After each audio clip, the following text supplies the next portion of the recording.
Study visa Canada लेके academic university लग गया है। तो ये सब mister Birpal Singh Gill MCA immigration and education consultants की बदौलत ही लग गया है।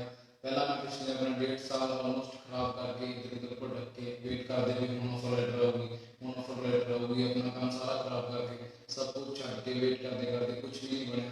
सो एट लास्ट पहला उस पार्टनर तो मेरा कुछ नहीं बनया। सो फिर मैंने मेरे कदम ने सुजैसट किया कि तुम जाओ एक बार मिस्टर बिरपाल सिंह गिल ਨੂੰ ਮਿਲੋ।